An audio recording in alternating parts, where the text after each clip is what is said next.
chances are 1 out of 4 of you will be involved in some legal activity before the end of the year. Personally, as a matter of curiosity, I would like to have a show of hands of everybody who's ever been arrested. But I'm afraid some of you might be a little bit shy to tell that, but I can tell you I have been, and it ain't like it is on TV or the old Barney Miller shows or things like that. Of course, I know plenty of you have had your problems with various regulatory, bureaucratic messes. So most people do, what do? They go to the sharks, otherwise known as lawyers, to take care of things for them at an enormous cost. And I don't know of almost anybody who hasn't shared in that someplace along the line. Our next speaker used to do that. And then he found out, well, I'll let him tell you the story of what went on. But here again, back with us is George Gordon of the George Gordon School of Common Law and radio program to tell us what is new and what we might do about it, or what he might suggest, or answer your questions. So bring him on with a big round of Denver welcome so that you can get the answer on what goes on in the courtroom and what you might do about it today. George, come on, please.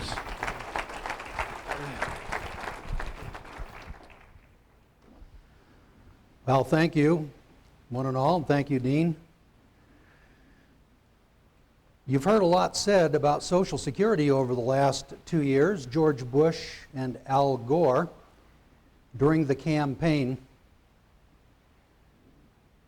had a lot to say about Social Security, but I didn't hear anything that was really new. Now, George Bush did come up with an innovative idea.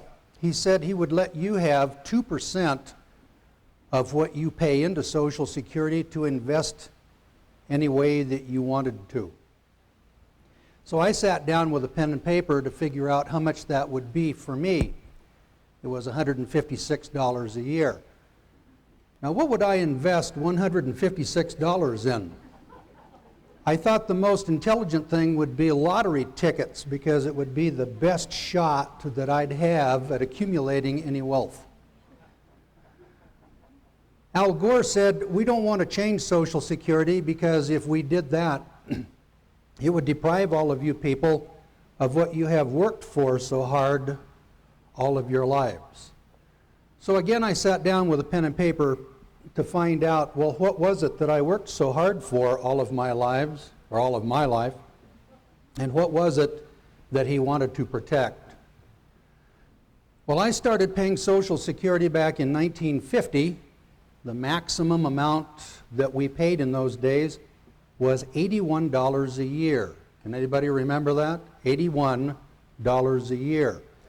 Well, in the year 2000, the maximum rate was $11,658. Now, I left the Social Security system back in 1978. I decided that it was a bad investment and that I didn't want to participate, so I resigned. I quit. Between 1950 and 1978, I paid in $12,000 and some change.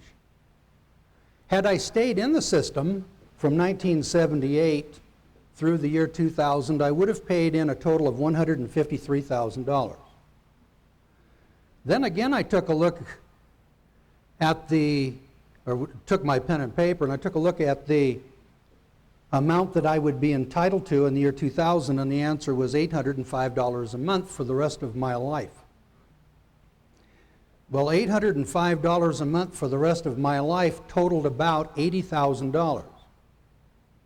Now, I wanted to throw that out to you because I don't think that I'm unusual. In other words, I would collect approximately 50 cents or about 1/2 of what I paid into the program And I'd been in it from 1950 through the year 2000. That's 50 years. Now, how many of you have ever been robbed or mugged by a real robber or mugger? Raise your hands, would you? You've actually been robbed. A thief in the night. Now, how many of you have been robbed by government at some point in your life? You know, that's the way I felt. That my chances of getting robbed by a mugger or a real robber were a lot less than being robbed by government. Because the Social Security program over 50 years has increased its tax rate 14,400%. 14,400%. What do you think is going to happen over the next 40 or 50 years? Can you imagine the numbers that you're going to be dealing with 14,400% increase on what you're paying today into Social Security?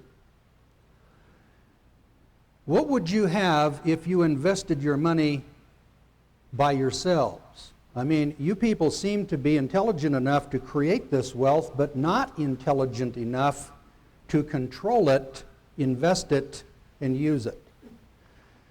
Well, if you're making minimum wage, $5.10 an hour, and that's all you do with your life for the next 45 years, you're going to pay in $1,770 a year into the Social Security program.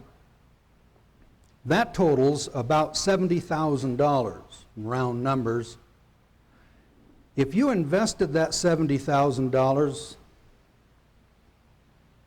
at compound interest in U.S. savings bonds, 5% interest compounded annually over the next 45 years, you'd have $250,000 in the bank, which would pay you $1,200 a month forever, and you'd still have $250,000 to leave as an inheritance. Under the Social Security program, you're going to pay in the $70,000, and you're going to draw out at the rate of $500 a month for the rest of your life, which is about 84 months. Which means that you're going to collect 68 cents on the dollar. So, if you're a middle income worker, that is, you make about $17 an hour, you'll pay in $6,000 a year over the next 45 years for a total of about $252,000. That's $250,000. It adds up, doesn't it? At 5% interest in a bank account or in U.S. savings bonds, over a period of 45 years, that would be worth $900,000, which would pay you $3,700 a month forever. Never depreciate your balance, and you'd still have $900,000 to leave to your descendants.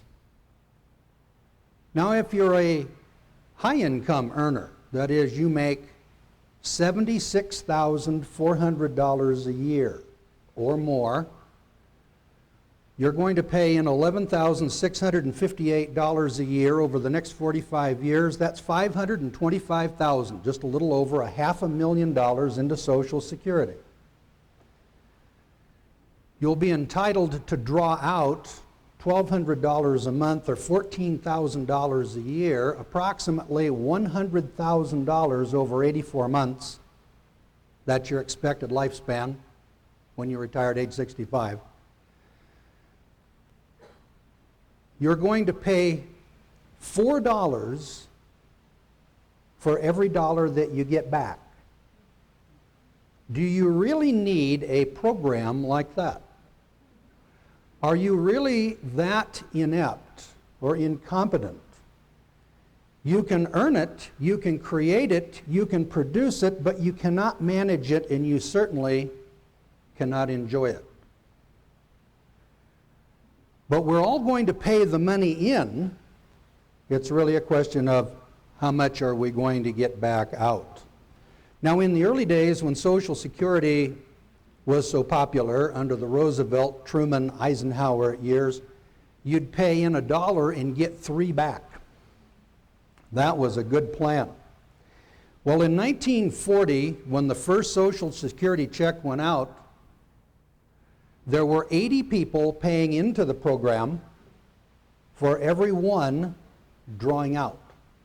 That was 5 years after it was created. By 1945, it had decreased to 45 to 1. By 1957, it was 16 to 1. By 1985, it was 6 to 1. By 1992, it was 3.4 to 1. Today, it's 3 to 1. And in the year 2020, it's expected to be 1 to 1. Now, what does that tell us over the 60-year history of Social Security? It's a chain letter Ponzi scheme that we all have had in the past an opportunity, have we not, to buy 5 bottles of whiskey and to pass them out to 5 people and put our name on a list. Well, that's what we have here, except that it's nationwide. Everybody participates in this Ponzi scheme. And did you see the results of the commission that George Bush commissioned 6 months ago? They told us once again Social Security is bankrupt and that it will be running a deficit in 16 years. Now, for all of those of you who are drawing Social Security, there's no problem. But for those who are expecting to draw Social Security after the year 2016, there's a problem. Now, the solution in the past has always been raise the tax. So in 1935, when it went into operation, they took 1%. Well, today Social Security takes 16%. So it's gone from 1% to 16%. It's gone from 80 to 1 paying in to 3 to 1 paying in, and it's going to 1 to 1. What does that tell us for the future? And I don't think you have to be a rocket scientist to put those numbers together. Now remember, I told you that I left Social Security back in 1978 after I paid in $12,000. Had I continued to pay in, I would have paid in another $141,000 between 1978 and 2000. Well, I took my $141,000 and I invested it in something else. And I'm 100% satisfied with what I invested it in, because I expect it to pay me dividends greater than $805 a month. Now let me show you something here that I think is a fraud on all of us, and that's this. I'm a plumber by trade, and I don't think that you have to go to college or to accounting school to work out these numbers. If government believed that we're all so incompetent that we're unable to manage the money that we create and produce, and assuming that I'm in the role of government, let me act this out. I come to you people and I say, I am omniscient. I'm wise. And you people are all ignorant. And you're dumb. So what I'm going to do for all of you is to provide for your old age, because you people are too incompetent to do that for yourselves. So I'm going to take 16% of everything you create and produce over the next 40 years, and I'm going to invest that for you, because you people aren't smart enough to invest that for yourselves. So I'm going to invest that in United States savings bonds. I mean, that's the safest investment in the world, isn't it? It's what they tell us. So if that's true, and if the Federal Reserve, which owns 67% of all the bonds out there, now if the Federal Reserve thinks it's a good investment, why should we think that it's a bad one? And Japan and your labor unions and your banks and insurance companies own the other 1/3. and they get 5.13% compounded annually. Not exactly the greatest return in the world, is it? But they tell us it's the safest investment. So I'm going to invest your Social Security money in U.S. savings bonds over the next 40 years. And do you know what that's going to mean to each and every one of you? It means that if you're making $5.10 an hour today, you're going to receive $150,000, and it's going to pay you $1,200 a month forever, and you'll still have $150,000 to give to your children when you die. If you're making $35,000 a year, it means that you're going to have $250,000 in U.S. savings bonds, which is going to pay you $3,700 a month forever. And you're still going to have $250,000 to give to your children. And if you're a high income earner, that is, you're a doctor or a dentist or a lawyer, then you're going to have an account with $525,000 in it. Excuse me, that was a little under. You're going to pay in $525,000. But it's going to be worth $2.8 million. $2.8 million. I said you were going to have $250,000. We're going to take your $250,000. We're going to invest the $250,000. You're going to have $900,000. $900,000, just a little under $1 million if you make $35,000 a year. Now, surely if government is as wise and is staffed by people whose only concern is you and me, the citizens of America, they could do for us at least as much as they do for the Federal Reserve, the labor unions, banks, insurance companies, and the government of Japan, wouldn't you think? Now, from now on, all of the money that we put into Social Security is going to pay us back something less than we put in. Up until about 1984, we were going to get back what we put in. Prior to 1984, we were going to get back more than we put in. But from now on, the numbers get poorer and poorer for us. Now that's the tip of the iceberg. Let me tell you a little more about the income tax. That's the body of the iceberg. Here's where your taxes go if you make $50,000 a year. So I'll just pick a number. Keep in mind that the median income in the United States today is $41,000 a year.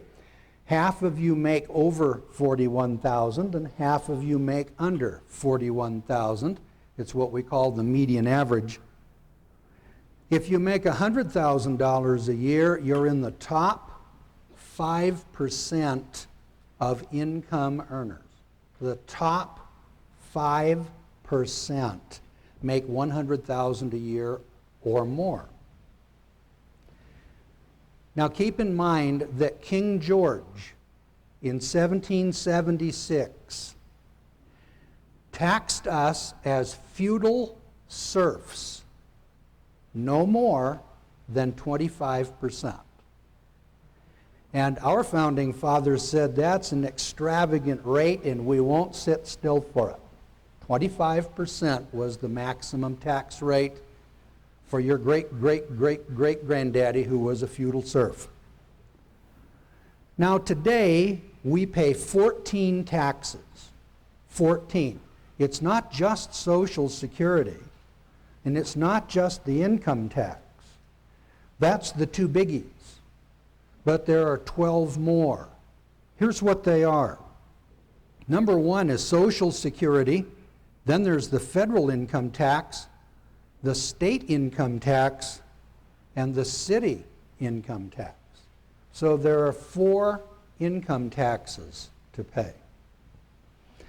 Then we have the corporate franchise tax, the capital gains tax, the personal property tax, our real property tax, the gasoline tax, license fees, fines, traffic, OSHA, EPA, and parking, etc., hidden taxes, and then sales taxes. The telephone comes up here with licenses, fees such as professional, trade, business, auto, truck, retail, and etc. So I've counted that in. It wasn't that I counted it in because I'm so smart. I just looked it up on the World Wide Web, and here are the numbers that our government gives us. If you want to know the numbers that your government puts out, just tune in to Social Security, for instance, and they'll give you all the numbers. They'll tell you all the history of Social Security. You don't even have to think. It's already been thunk out for you. Now let's take a look at the numbers themselves at $50,000, because you may not be paying all 14 of these taxes, but if you're paying all 14, and here's an example of a fellow who would be paying all 14.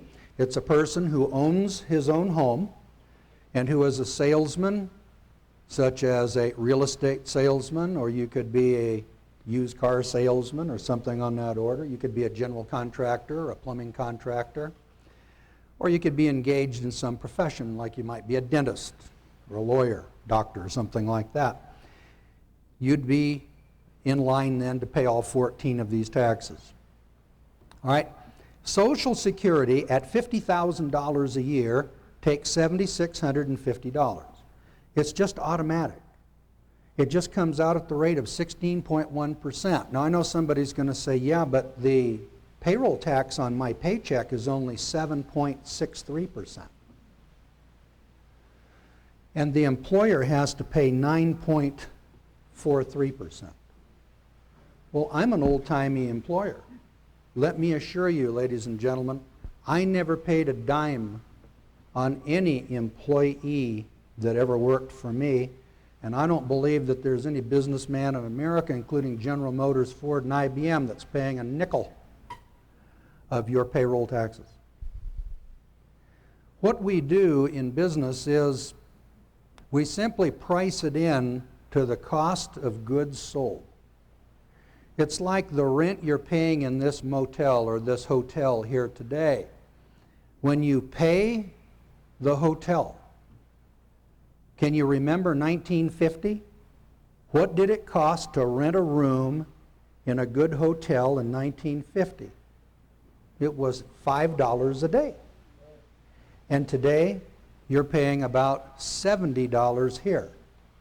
The price of the room is still $5. But the taxes and the inflation and the expenses of operating this hotel amount to another $65. And that's what you're paying.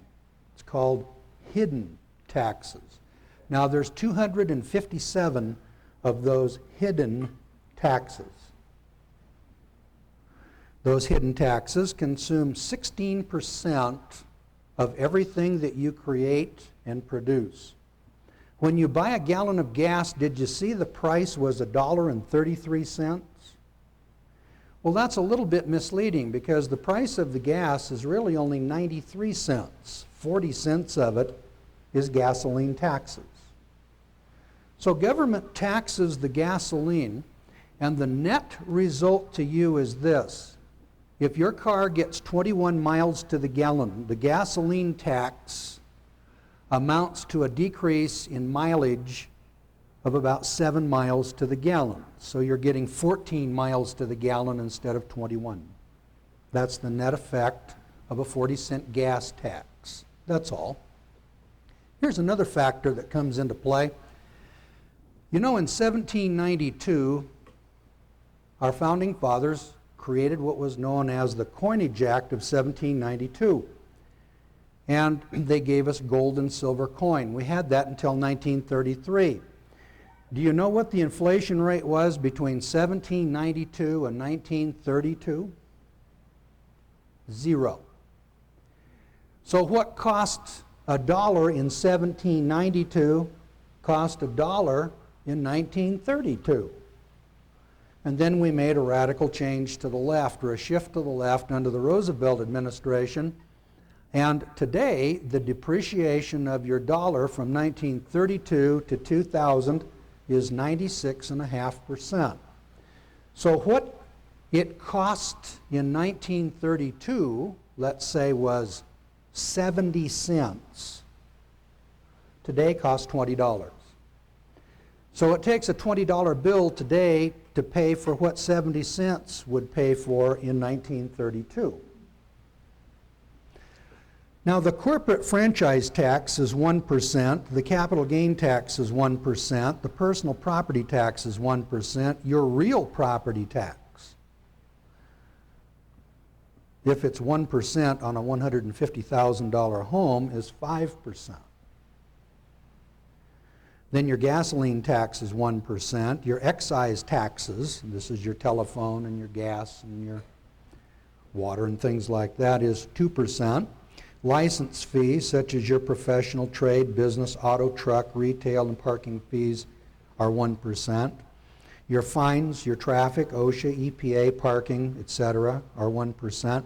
And your hidden taxes are 257 of those hidden taxes. That's 16%. And then to add insult to injury, when you get all through paying these 13 taxes and you come up with a net bottom line number, let's say it's $20,000, your government comes in and charges you 7% to spend what's left. Now, you know, that's almost like slapping up alongside the head with a wet fish, isn't it? I mean, it was bad enough they came along here and took 65% of what we earned, and then they came along charged us 7% to spend what's left. That's called a sales tax. And of course, it varies from state to state, but the total is 74%. That leaves you with 26. Here's the way the numbers work out. If you take your income taxes on $50,000 worth of income, it takes $19,150 at the minimum rate. That's 17%. So if you're paying the minimum rate, you paid $19,150. That's not bad. It left you with $30,000, didn't it? So you got $31,000 left over, and you say to yourself, well, you know, shucks, $31,000 is better than nothing. But then by the time you pay your corporate franchise tax, capital gains tax, personal property tax, real property tax, gasoline tax, and the hidden taxes, and your sales taxes, it takes another $11,000 and leaves you with $20,000. You get to keep 41% of what you create and produce. That's your net after tax expenses. Now let's suppose that you don't think that you can live on $20,000 a year, and you say, well, I want to earn double that. So I'm going to work twice as hard, and I'm going to produce twice as much so that I can earn $100,000 a year. Here's what happens. You will end up at the end of the year with $3,800 more. Instead of $21,000, you'll end up with about $26,000. Did you really want to work twice as hard, produce twice as much for 3.8% more net take-home pay?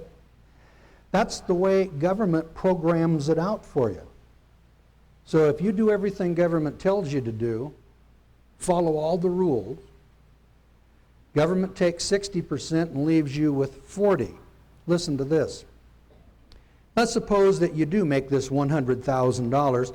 Your taxes jump from 17% to 42%, which is a real benefit because the maximum tax rate in this country was 91% until 1986. Did you know that?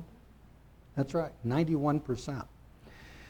So when you get through paying your taxes, you've paid in $63,000 and you have a balance of $36,700 from which you're going to make your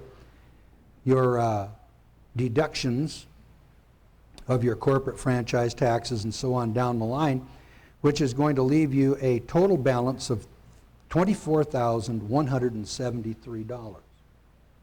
Now it's a little hard to follow these numbers, but Can you see what's happened to you? You doubled your stroke, you made twice as much money.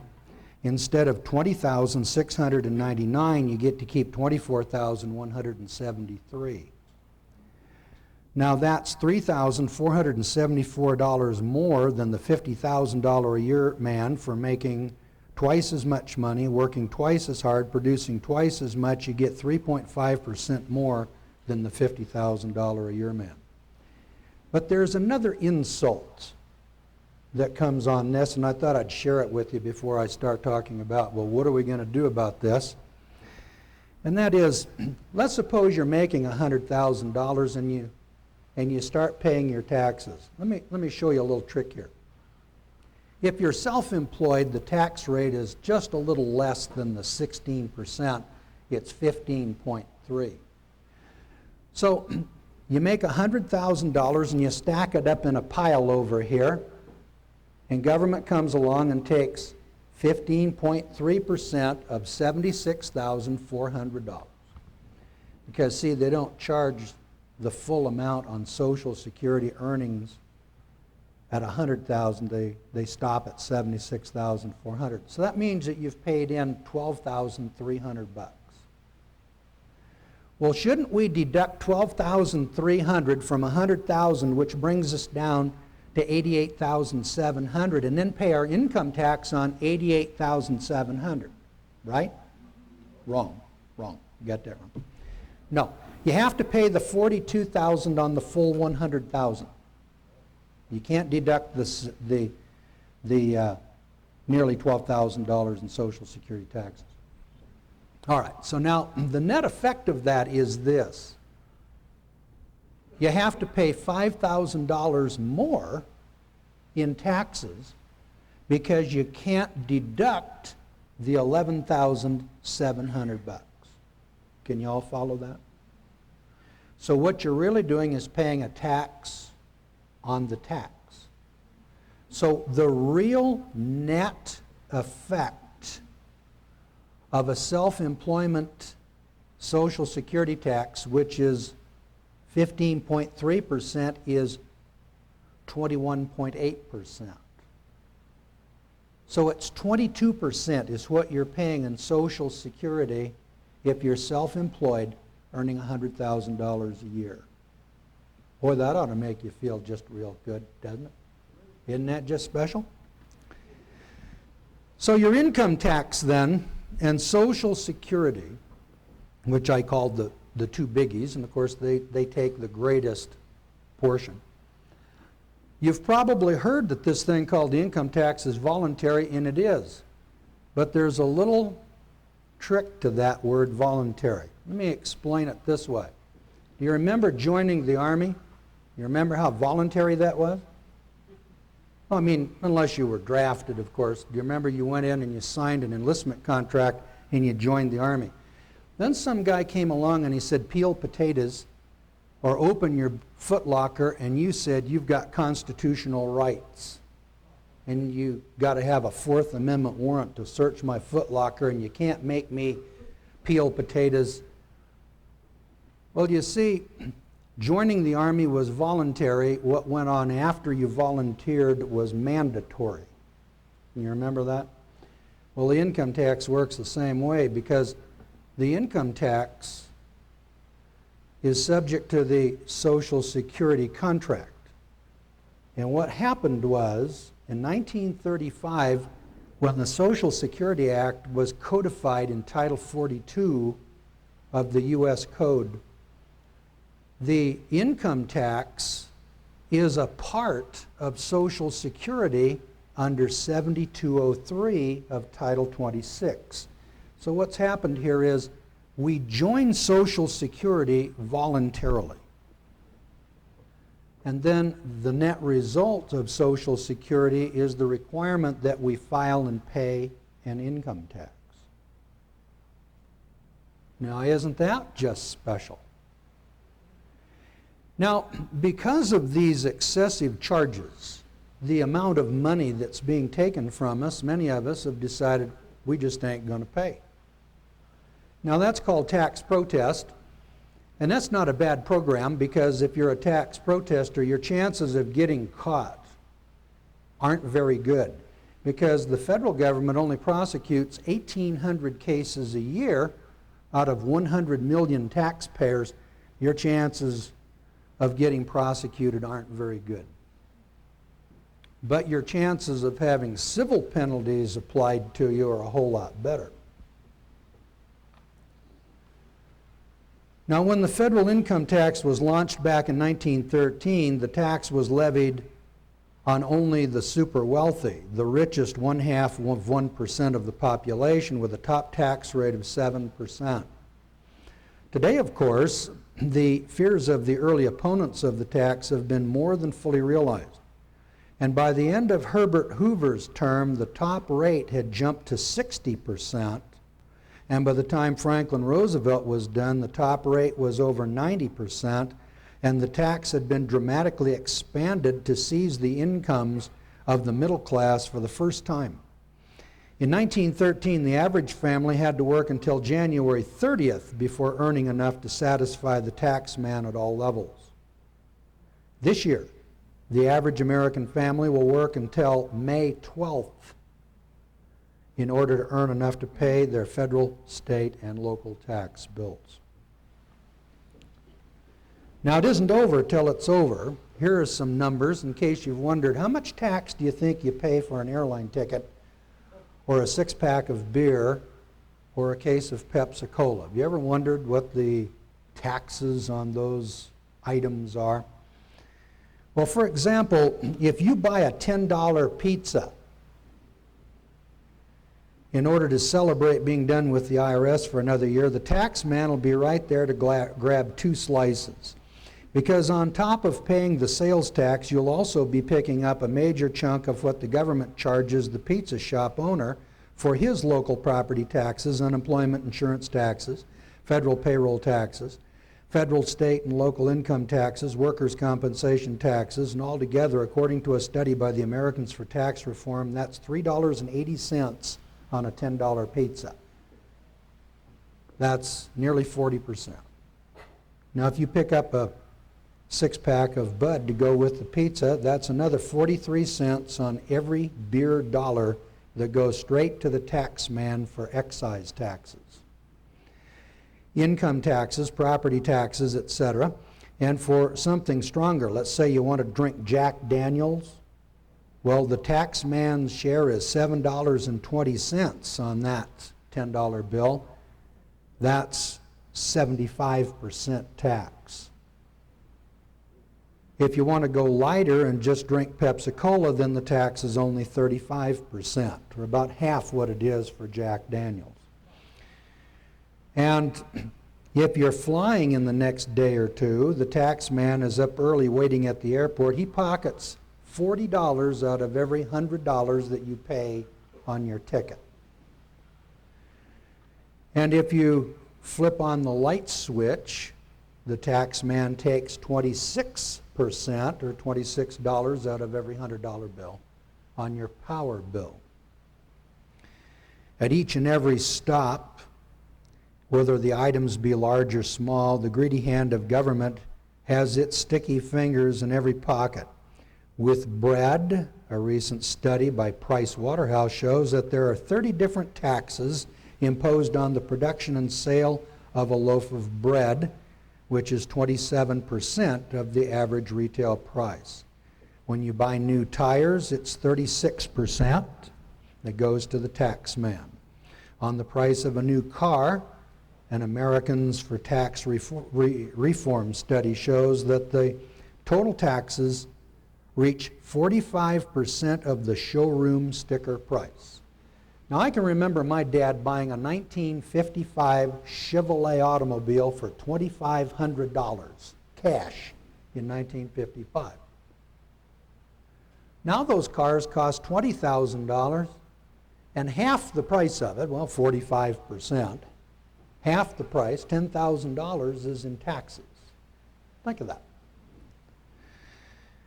At the start of this nation's unique experiment with individual sovereignty and limited government, taxation without representation was tyranny.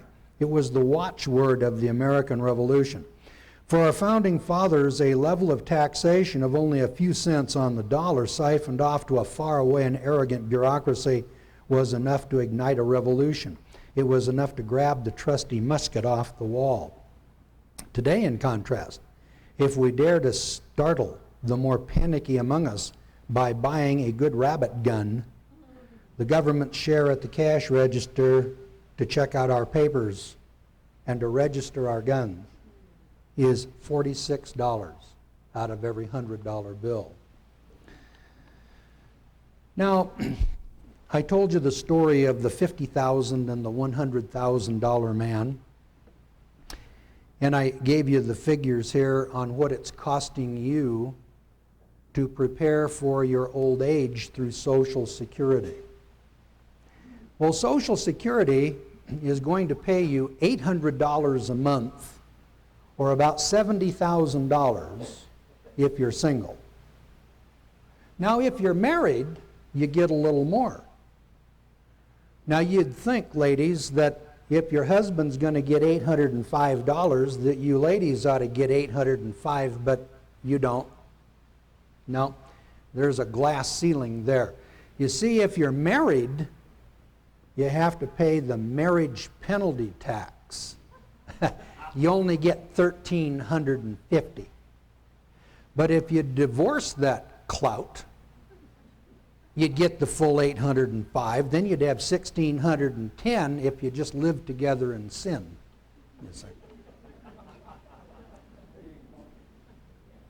Now, you know, a problem without a solution is like a ship without a rudder.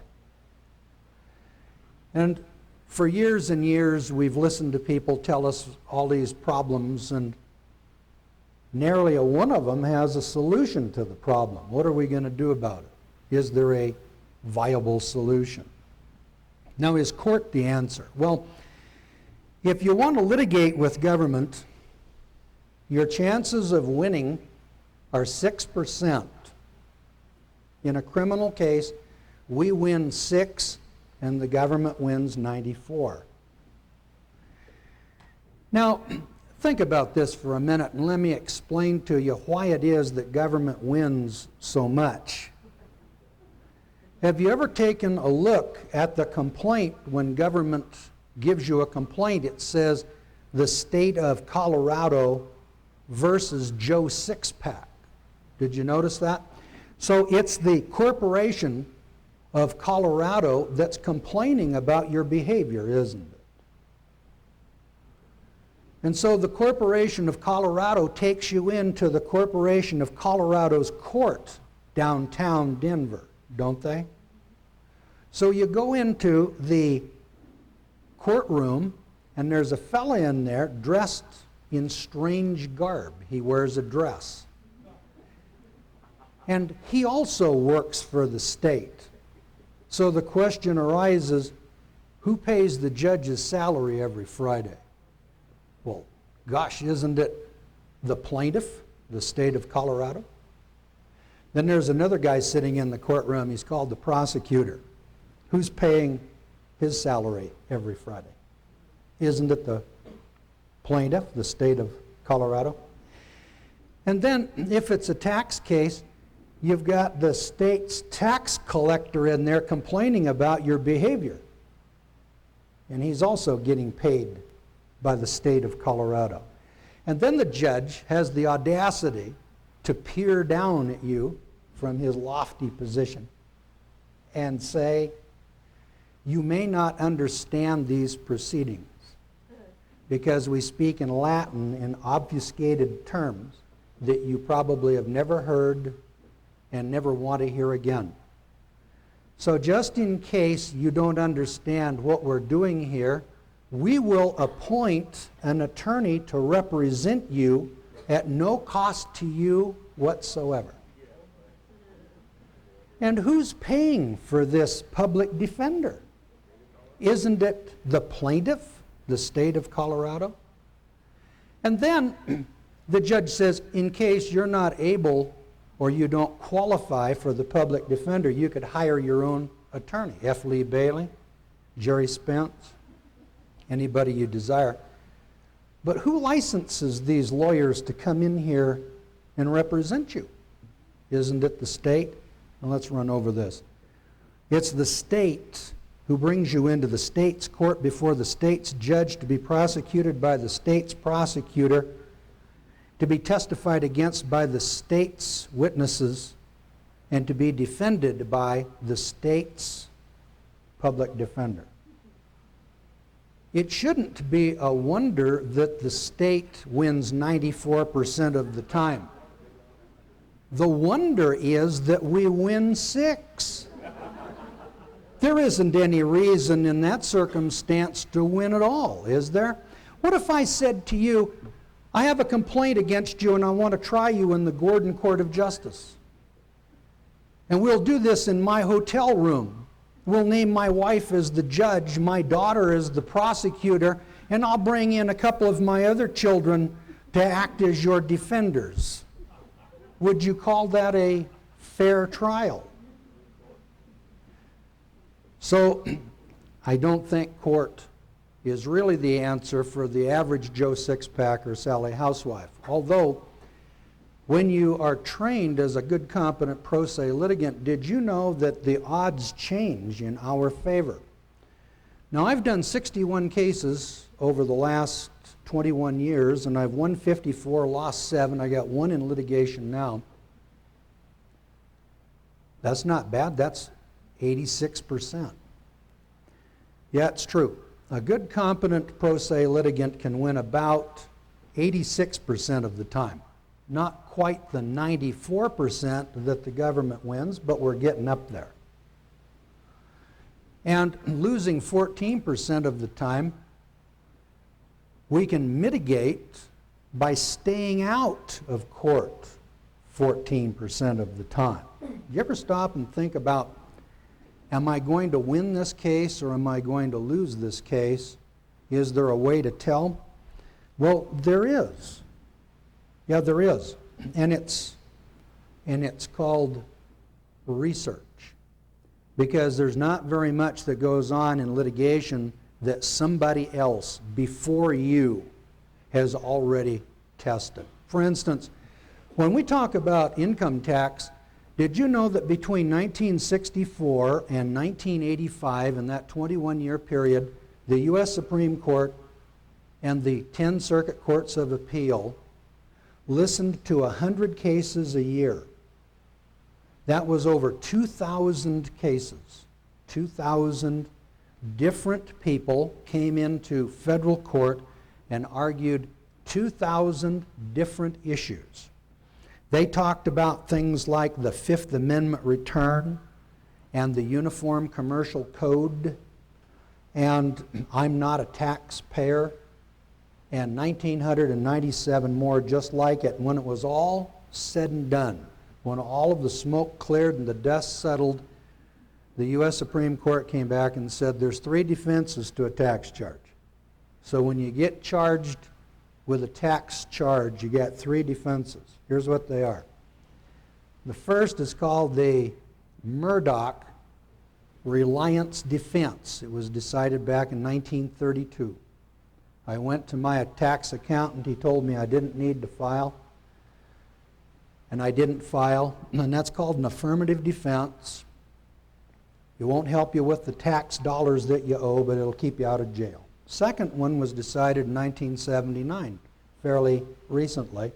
It's called the Aiken Subjective Good Faith Defense, which was upgraded to the Cheek Defense in 1991 or 2, which is called Subjective Good Faith. That is, I read a book, believed what it told me, and I followed that advice to my chagrin. And the court says, we don't want to lock people up in jail because they read people's books. So there's 2. Third one has been around for a long time. It's called religious free exercise. Religious free exercise. And of course there are some limitations. There are 17 triggers and tests that apply to religious free exercise. So you need to know what those 17 triggers and tests are. You know, like the compelling state interest test, the rational basis test, and things like that. All right. if court isn't the answer, and if we've been in to argue the Fifth Amendment and straw men and UCC and 2,000 other cases, what else could we do that would limit the excessive amount that government takes from us? Well, you know, if you would resign from Social Security, it would save you 16% right there, wouldn't it? And if you would resign from Social Security and go back to practicing hard money, gold coin, you could limit your taxes because, you know, with our fiat money, that is these Federal Reserve notes, have you noticed that every year you want to make more and more money? I mean, last year if you made 20,000, this year you want to make 25, don't you? Next year you want to make 30. Have you noticed that every year when you do that, you have to pay more and more taxes at a higher and higher percentage? Did you know that if you earned $7,200 this year in gold coin under the 1965 Coinage Act, coupled with the 1986 Tax Reform Act, those two acts, you wouldn't have any taxable income? Well, you wouldn't have any taxable income if you earned it in $50 gold coins. Because you see, $7,200 is the minimum filing requirement. Well, let's extrapolate that out. How much purchasing power would you have if you had $7,200 earned in $50 gold eagles? That's 136 coins with a purchasing power of about 40,000 Federal Reserve note dollars. But if you took it in $20 double eagles, $20 commercial double eagles, they trade across the counter all day long for about $300, you could have 360, that's worth 108,000 Federal Reserve note dollars, isn't it? Now, what I'm describing here is what we call mining the statutes or mining the code. There are all kinds of waivers and but-ceps in the law. Did you know that? For instance, when they come by, knock on your door, and they say, I'm the census taker, and you have to tell me how many people live here and give me all this information. Did you know that's not true? The Census Act is codified at Title 13, Section 221 through 225. Did you know that 225D is an exemption for religious objectors?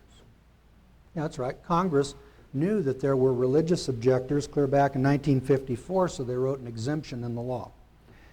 And that's not the only law. Did you know that the draft also has waivers and exemptions? Social Security, income tax, vaccinations, jury duty, oaths, public schools. For instance, did you know we have compulsory education laws in the United States and you have to send your child to school? Yeah, that's true. The last one was enacted in 1937 at the federal level. Did you know that there's 3 schools you can send your child to? Public school, private school, and homeschool. And every state in the union has a provision for those 3 schools. So if you're complaining about what your child is learning in public school, did you know you had 2 other alternatives that perhaps nobody had ever told you about before?